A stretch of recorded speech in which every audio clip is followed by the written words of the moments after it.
Hi guys, మరొక వీడియోతో మీ ముందుకు వచ్చాను. ఇవాళ సండే కదా, సో మా హస్బెండ్ ఇవాళ ఏం చేశారంటే బోటి తీసుకొచ్చారండి. మొత్తం ఫ్రెష్గా వాష్ చేసేసి ఇలా ఆయిల్ వేసి కొంచెం ఆనియన్స్ ఇలా ఫ్రై అవ్వనిచ్చి అందులో పచ్చిమిర్చి వేసుకున్నానండి. మొత్తం కొంచెం ఫ్రై అవ్వనివ్వాలి. ఫ్రై అవ్వనిచ్చి ఇలా వదిలేయాలి కొద్దిసేపు.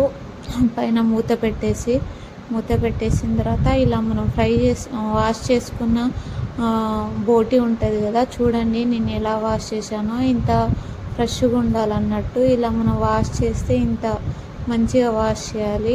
ఒక వీడియో పెడతాను ఈసారి వాష్ చేసేటప్పుడు, ఎంత బాగా వాష్ అయినాయో చూడండి. ఇలా పైప్స్ ఇలా వాష్ చేస్తే ఇలా కనబడాలన్నట్టు అంత మంచిగా వాష్ చేయాలి.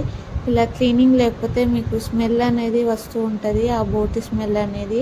ఇలా మొత్తం మనం కొంచెం పసుపు ఉప్పు మొత్తం ఉడకబెట్టి ఇలా మొత్తం వాష్ చేసుకొని ఇలా వాష్ చేసుకున్న వాటిని మొత్తాన్ని ఇలా గిన్నెలోకి వేసుకున్నాను నేను.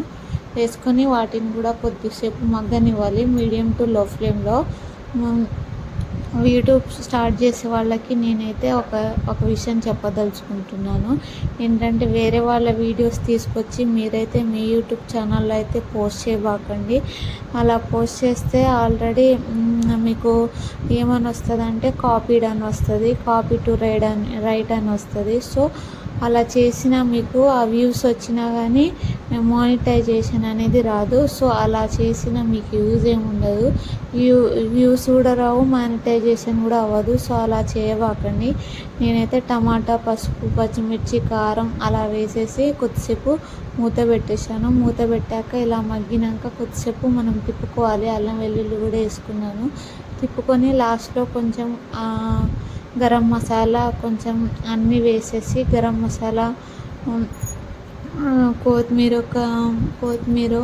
మొత్తం వేసేసి ఇలా తిప్పుకోవాలి. తిప్పుకొని కొద్దిసేపు ఒక గ్లాస్ వాటర్ అయితే పోసుకున్నాను. అంతే, కొంచెం లేతగానే ఉంది, అందుకే నేను ఇలా గిన్నెలోనే వండేశానండి. ఇవాళ అయితే కొత్తగా యూట్యూబ్ చేసే వాళ్ళకైతే నేను మళ్ళీ చెప్తున్నాను, మీరైతే ఈ వీడియో ఏదైనా ఛానల్ క్రియేట్ చేయాలనుకున్నా వేరే వాళ్ళ ఇన్స్టాగ్రామ్ రీల్స్ కానీ వేరే వాళ్ళ రీల్స్ కానీ తీసుకొచ్చి మీరైతే పెట్టబాకండి.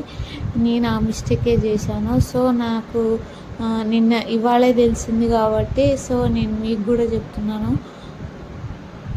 నా స్టైల్లో కర్రీ ఎలా ఉందో మీరు కూడా ఒకసారి టేస్ట్ చేయండి. ఇలా చేసి చాలా బాగుంటుంది బోటి కర్రీ టేస్ట్